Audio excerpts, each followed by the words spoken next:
Welcome back. We're still working on our video game project, and in this lesson, we'll create the detail for the top housing. Let's right-click, edit the part. First, we'll insert a support plane.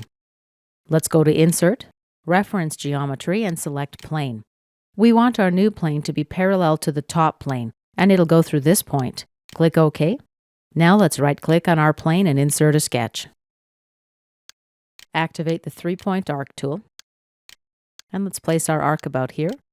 Right-click and select to close the tool. Now Shift-select this point and this edge and add a coincident relation. Same thing on this side, this point and this edge, coincident relation. OK.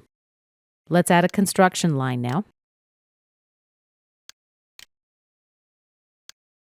Right-click and select to close the tool.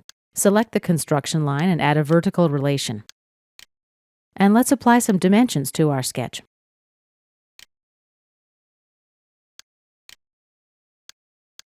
This distance will be 70 millimeters.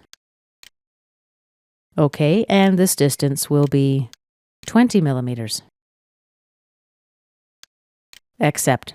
Now let's exit the sketch and go to the Surfaces tab. Activate the Surface Extrude command. I want to add a draft angle, let's say 66 degrees. Activate Direction 2. Also a 66-degree draft. Be sure you check the Draft Outward checkbox. Let's click OK. Notice the surface doesn't go through the entire part. Let's use the Extend Surface tool to correct this. We'll make the distance about 5 millimeters or so.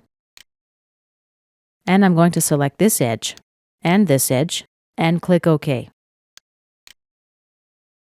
Now I'm going to cut this part of the top housing. Before doing so, we need to move Plane 1, Surface Extrude 1, and Surface Extend 1 above the shell feature. And let's get that last one up here. Let's drag and roll back now. We're ready to go to Insert, Cut, with Surface. I'll select my surface. Be sure the cut happens in the correct direction. And click OK.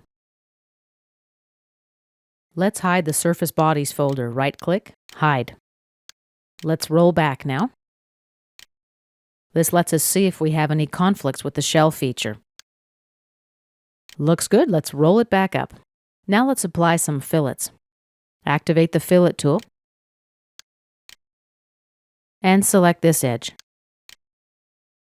Let's uncheck Tangent Propagation though. Change our radius value to 12 millimeters and click OK. Let's insert a second fillet now with a 2 millimeter radius. Tangent propagation is checked and we apply it here. Zoom in on the preview. Let's make it 1.5 millimeters instead. And click OK.